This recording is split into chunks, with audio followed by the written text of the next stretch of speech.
Dalawa, tayo po ito kayo. Tayo po tayo. At ito ipapanalangin sila. Okay, let's pray. Panginoon, narito po ang mga bagong pinyagan.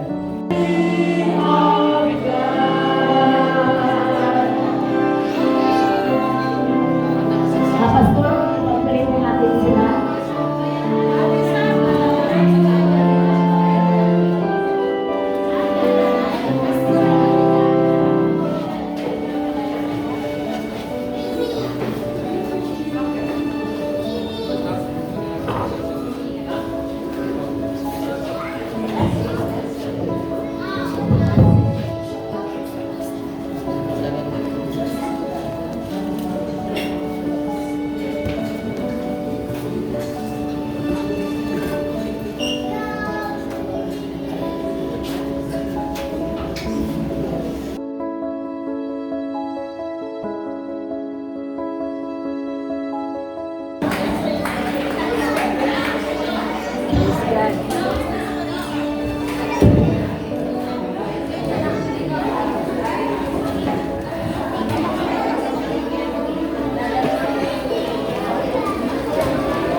Mga damit nila yun.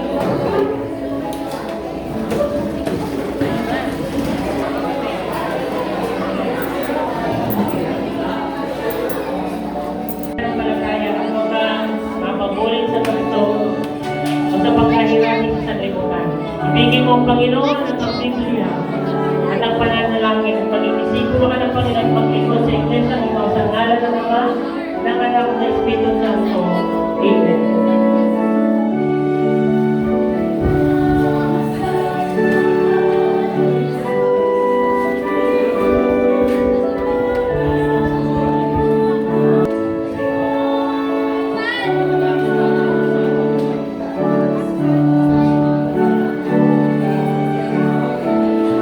Brother Simon, dalangin ko ay maging disipulo ka ng Panginoon, hindi ka nasunod lamang. Nawain mo po sa biyaya ng ating Panginoon Diyos. Bilang Kristo na ibang Diyos, ay pinabapos mo sa ngalan ng Ama, ng Anak ng Espiritu Santo. Amen.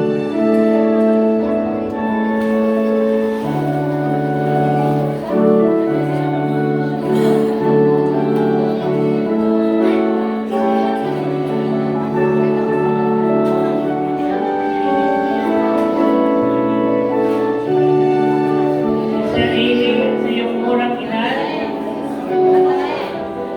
ay gusto mo magpasakot sa ating Panginoon. Sana'y lumago ka sa lahat ng gawain, at ika'y magpakasanay sa tulong ng Banal na Espiritu. Kung bilang ministro na Ebanghelyo, ay pinapagpapagpapagpapag sa ngalan ng Ama, ng Anak ng Espiritu Santo. Amen.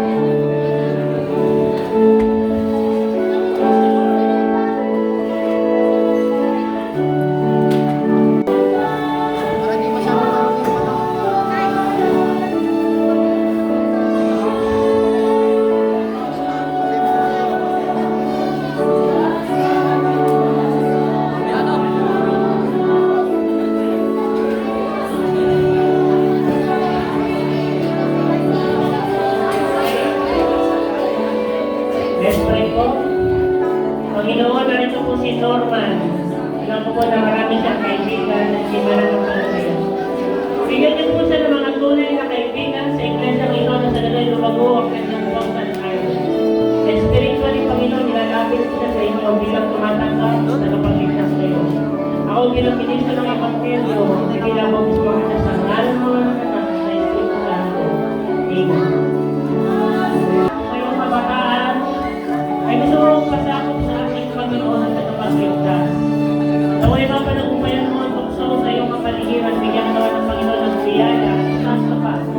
At ako bilang ministro na iyong pinagbilabos mo na sa ngalan ng Anak sa Espiritu Santo. Amen.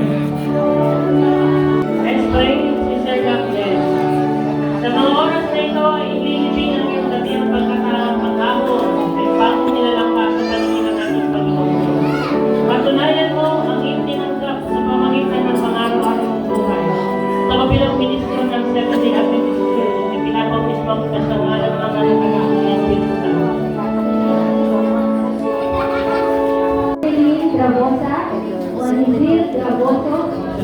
Binabasa lang po. Those with complete attendance. Angelita Platino Dumong Sianto. Okay. Kapag mabasa po after ng mga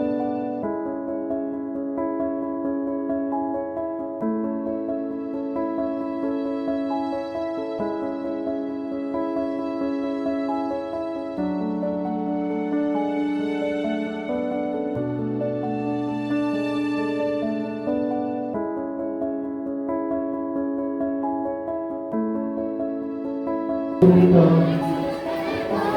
Ako na, audience film na. Sige, dito po, babakit na rin po po dyan.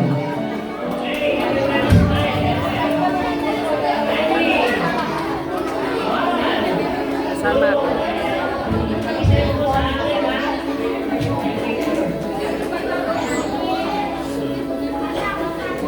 yan, isama na.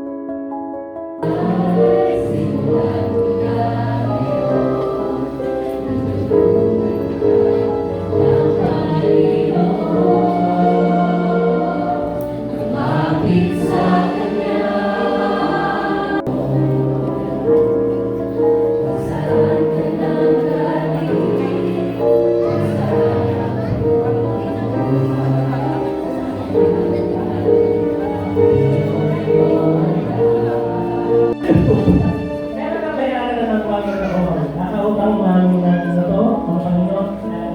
Sabi ko, Lord, sira niya yung laptop ko. Wait na, may karamulan. So, we pray. Lord,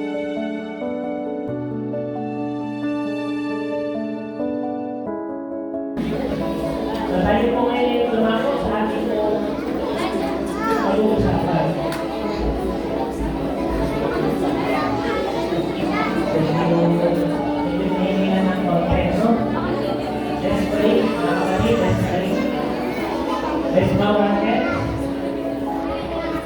Panginoon namin Diyos, marinig po naman namin ang tinig niyo sa gitna ng ingay.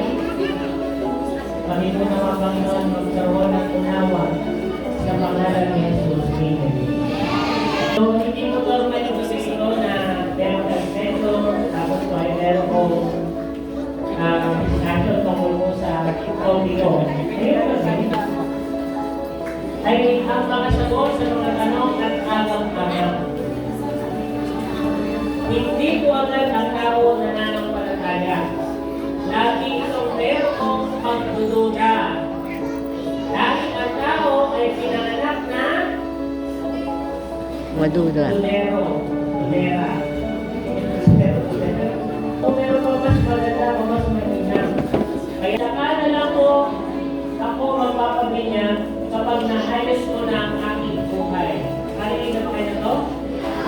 Pastor, saka na lang ako sisimba. Ayusin ko muna yung aking buhay.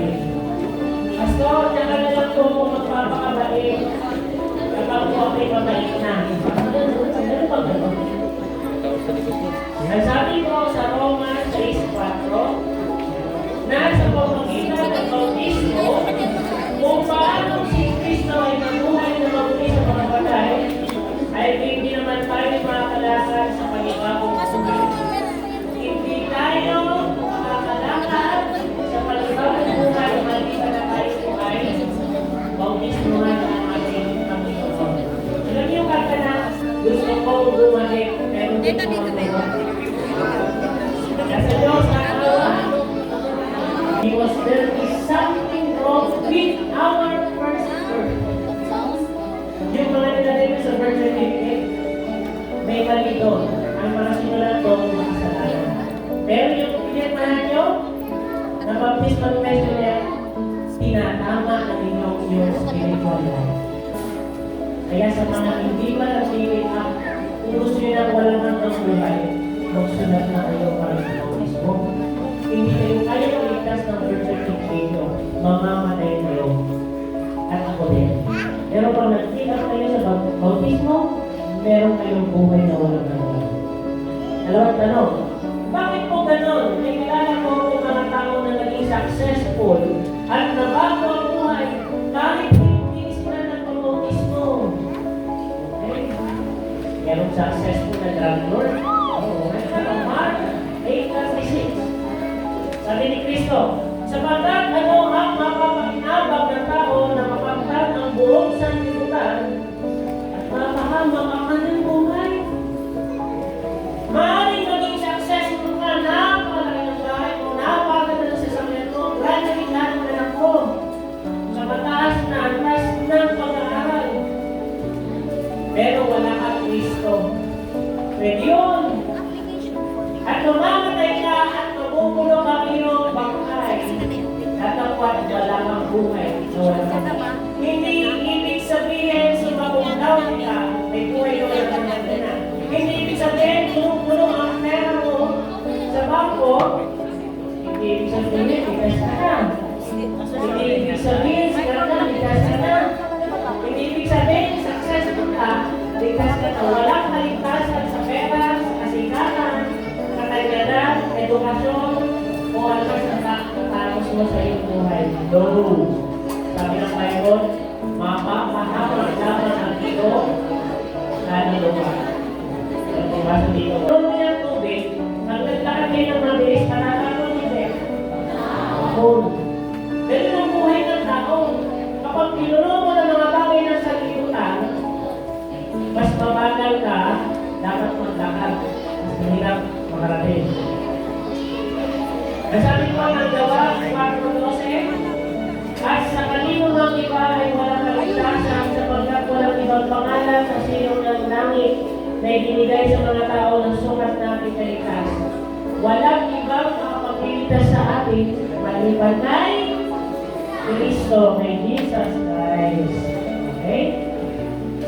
Lucas 12:15 sabi, magmasid kayo at kayo mag-ingat sa lahat ng mga kasakiman sapagkat ang buhay ng tao hindi sa kasalanan ng mga bagay na pinanakilin. Okay? Pero hindi ko sinasabi na pag elektrisidad, hindi ka na maligtas. Kapag kayo mayaman, hindi ka na maligtas. May naliligtas na mayaman at nahirap. Ang dahilan lamang ng kanilang kaligtasan, walang iba kundi sa pangalan ni Kristo.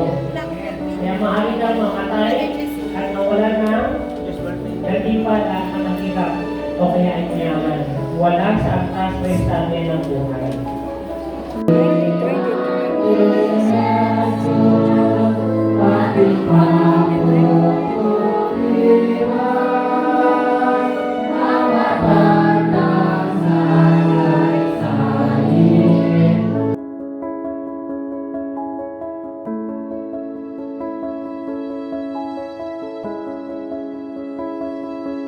Dalawa, tayo may tumayo. Tayo po tayo. At ito ipapadalangin sila. Okay, let's pray. Panginoon, narito po ang mga bagong binyagan.